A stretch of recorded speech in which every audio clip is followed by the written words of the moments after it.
Falemderojmë Allahun te bareke ve teala, atë xhellewala falemderojmë, prej tij falje dhe ndihmë kërkojmë, paqe dhe mëshira Allahu te bareke ve teala të gjitha qofshin për pejgamberin ton të dashur Muhammedin sallallahu alaihi wasallam. Vazhdimisht e kemi përmendur ju vllazën se dhurata më e madhe që na i ka falë Allahu xhellewala është libri i tij subhane, është libri madhërishëm i cili është ushqim i zemrave dhe i shpirtrave. Por Allahu te bareke ve teala na tregon se llojet e ajeteve në Kur'an janë dy lloj.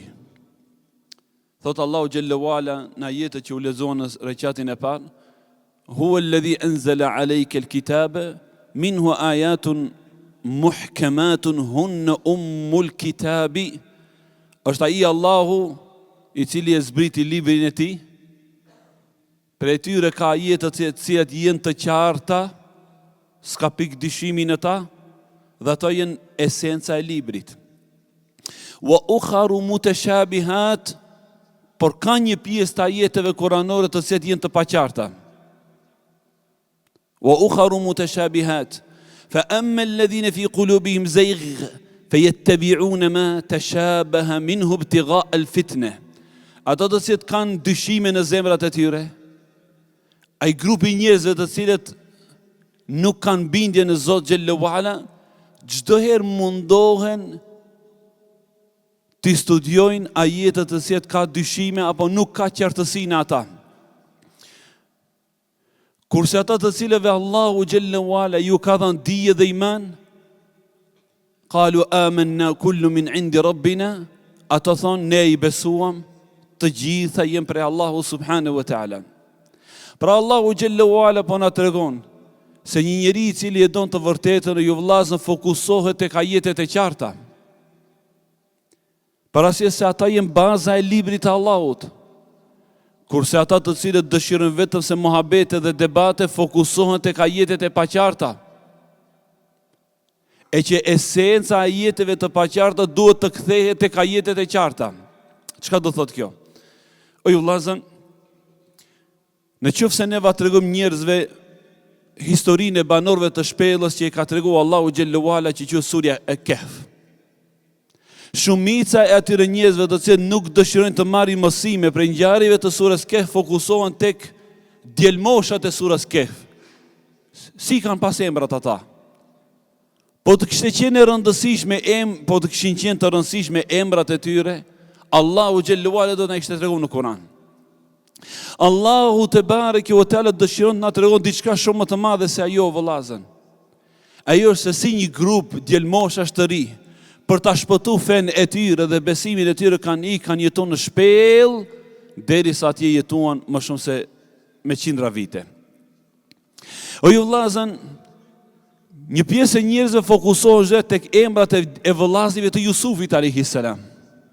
Por Allahu xhallahu ala emrat e vëllezërve të Jusufit e ka lënë të paqartë në librin e tij. Për të na treguar Zoti xhallahu ala se s'është ajo e rëndësishmja. Nuk është e rëndësishme kush ishte vëllau i dytë, i tretë, i katërt, i pestë, deri tek vëllau i 11 i Jusufit.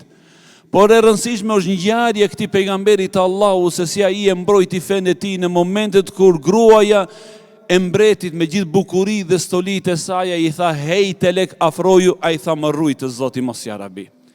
Se si ai për 40 vite me radhë prej sprove në sprove, prej belaje në bela, prej telashit në telash, e mbrojti fenë e Allahu subhanahu wa taala derisa Allahu ja ktheti një ditë vëllazit të nënshtruar para vetes së tij.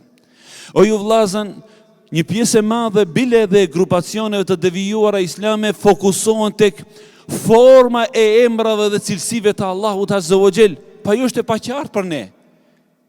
Ne nuk e dim se si duket qenia e bukur e të madhit Allah te bareke ve teala. Por Allahu te bareke ve teala na ka treguar për shumë prej cilësive të tij në Kur'an.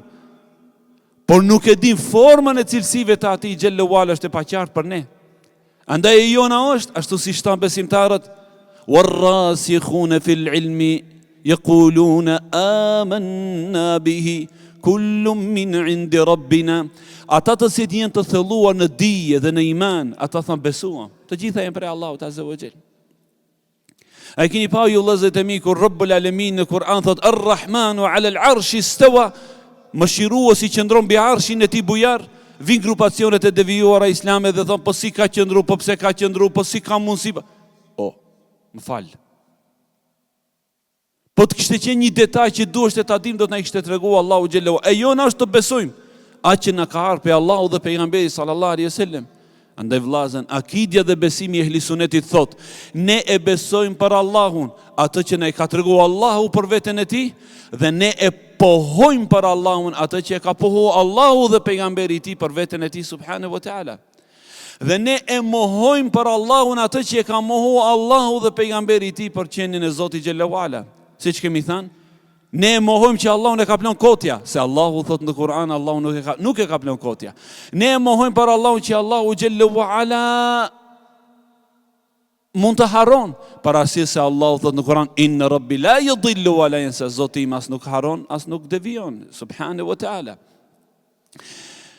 Më pas asaj ju vëllezërit e mi, në ajetet e para të surës Ali Imran që lexoj vëllau, pasi që tregon Allahu xhallahu ala për dy grupet e njerëzve, pra një grup i cili ndjekën çdo herë ajetet e paqarta dhe debaton me ata në tavolina dhe në muhabete, dhe grupi i dytë ata që besojnë thot, besojmë Allahun.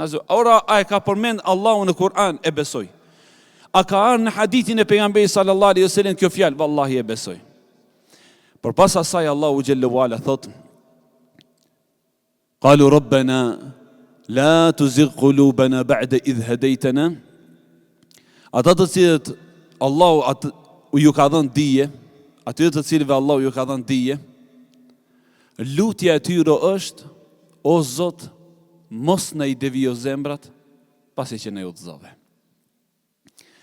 Hoxha jon Sheikh Yahya thonte, rregulli njerëzor është, sa më shumë të ketë vlerë diçka tek ty, friga që ta humbish atë është më e madhe. Për këtë arsye friga më e madhe njeriu në jetë është mos e humbë fëmijët. Se gjëja më e dashur për atë në jetë është fëmia. O ju vllazë, në qoftë se je në aeroport, thonte Hoxha jon Sheikh Yahya, dhe në një dorë ke një laptop, kurse në dorën tjetër e ke diçka shumë me vlerë, thëmi kushtimisht i ke 10.000 euro me veti. Në qoftë se të afrohen njerëzit përreth teje, cilën e mbash më afër mos të humbet, një laptop i cili kushton 500 euro, apo atë që e ke në dorën tjetër që janë 10.000 euro? Thot Hoxha, natyrshëm që njeriu vazhdimisht e ka në kujdes këtë që kushton më shumë. Në qoftë se e ke një Mercedes të 2000-s dhe një Mercedes të 2025-s, për cilën ke frikë më shumë mos damtohet, mos e gërvish në dikush e kështu me radhë, për atë që është më e reja. Për arsye se rregulli njerëzor thot sa më shumë vlerë të ketë diçka tek ty, frika mos e humbish atë është më e madhe. Atëherë pse dietarët lutjen që ja bëjnë Allahut, o Allah mos na i devijo zemrat, se gjëja më me vlerë për ata është imani dhe besimi në Allahun xhallahu ala. Andaj ju vëllezërit e mi, le të jetë kjo lutje për lutjeve të vazhdueshme tonët. O Allah, mos na i devijo zemrat pasi që na udhëzove. Në momentet e fundit të jetës Sufjan Theurin radhiyallahu anhu e pan duke qaj dhe i thanë, o imam, pse e duke qaj? A qajsh për gjunahet? Tha çështja e gjunaheve është shumë e lehtë, se Allah edhe na falen. Po qaj se konflikt mos ma merr Zoti imanin në momentin e fundit të jetës. La ilaha illallah Muhammed Rasulullah. Elus Allahun xhallahu ala që të na përforcon zemrat në Islam. Elus Allahun xhallahu ala që mos na i devijon zemrat pas udhëzimit. Wa hab lana min ladunka rahmah, dhe të lutemi o Allah na dhuro për mirësive dhe dhuratave të tua ya rabbel alamin. Sallallahu ala nabina Muhammad wa ala alihi wa sahbihi ajma'in walhamdulillahi rabbil alamin.